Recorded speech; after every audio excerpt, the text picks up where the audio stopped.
Muslims have fled to Bangladesh after a 2-week increase in violence in mainly Buddhist Myanmar. The UN has called it a textbook example of ethnic cleansing. The Myanmar government has dismissed the Rohingya claims by blaming fake news and a misinformation campaign. Here's our correspondent Ashish Joshi. He has more on the conditions that the refugees are facing in camps. More than 300,000 Rohingya are thought to have fled to Bangladesh in the past few weeks.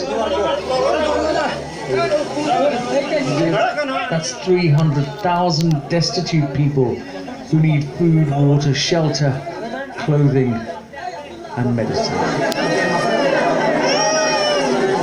We've been here for a number of days now, and we've yet to see any big international aid organisations working here on the ground.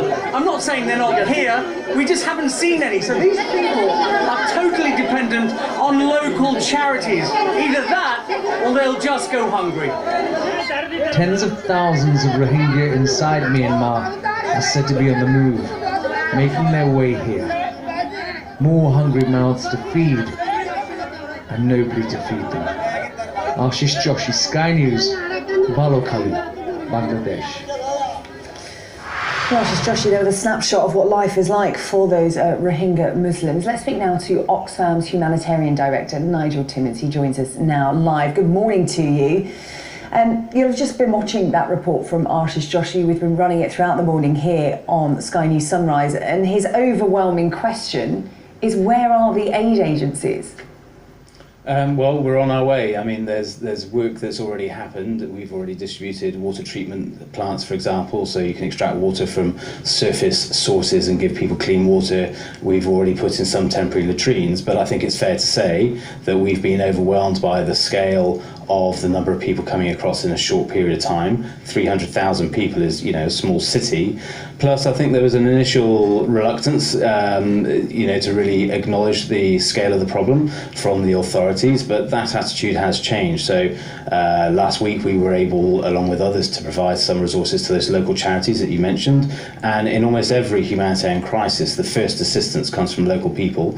So that was taking place last week, but now we've had a shift in attitude from the authorities. I'm sure we'll see a scale up very quickly.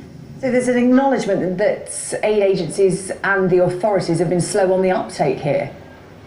I think it's certainly fair to say this caught us by surprise. We hadn't seen this coming. I think it's also fair to say that the humanitarian sector at large is under real stress. I mean, just last week on my desk was the Rohingya crisis, Cyclone Irma, of course, charting across the Caribbean, the Mexico earthquake, and that was on top of major flooding across South Asia, across northern India, Bangladesh, Nepal, Iraq, Yemen, Syria. So I think there is a systemic issue with the humanitarian community globally and our capacity to respond. We're seeing year on year crises grow and grow and grow, and the resourcing and political commitment to resolve these not match. Well, Oxfam is a charity. You rely you rely on donations. Just how stretched are you in responding to all of those issues you mentioned there? Oh, totally flat out, absolutely flat out. And we're making judgment calls. I mean, just in response to this Rohingya crisis, I've been asking colleagues to leave Somalia, where they're responding to the drought and the famine that's been in Somalia, in order to enter major flooding. I mean, hundreds of thousands of people. We're totally stretched, and to do more about the sheer scale of crisis and the resources. Choices when it comes to the Rohingya crisis, because there should be no problem accessing the Bangladesh side of where those refugees are heading. It should be easy to get there.